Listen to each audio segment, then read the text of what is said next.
If you've been wondering if vertigo is hereditary or genetic, today I want to go over that with you. So my name is Dr. Gregg Gerstin, and I've been helping people for the last 20 years to remove the blockages from their health so that they could lead amazing, fantastic lives. If that's something that you're interested, go ahead and subscribe to our channel because we're constantly producing content to help you live the best life possible. Now, onto the topic. So vertigo is something that can wind up happening to a lot of people, and we're seeing it more and more, particularly over the last 2 years. Now, does it happen within a family genetically, or is it hereditary? This is a question that there leaves lots of debate for. And the primary reason is because there's a lot of reasons you can get vertigo.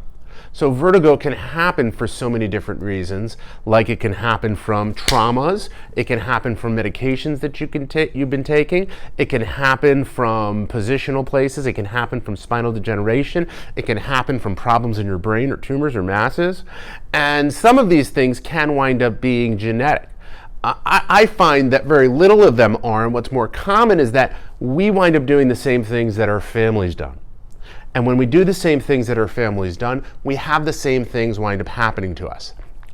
When you start to make different choices, different decisions related to your health and your lifestyle, then you wind up experiencing different things. So when you start to make choices that wind up being different than what your parents have experienced, you'll notice many of the things that you might have considered to be hereditary may not be following down suit. However, when you've done those things for a long time, understand it's going to take a long time to wind up changing that.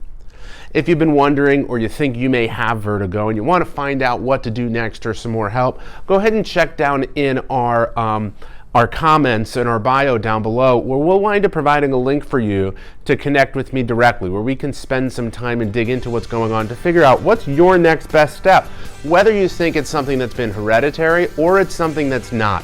We'll look to find the solution so that you can get back to the life that you want. Once again, my name is Dr. Gregg Gerstin, and thank you for letting me be a part of your health.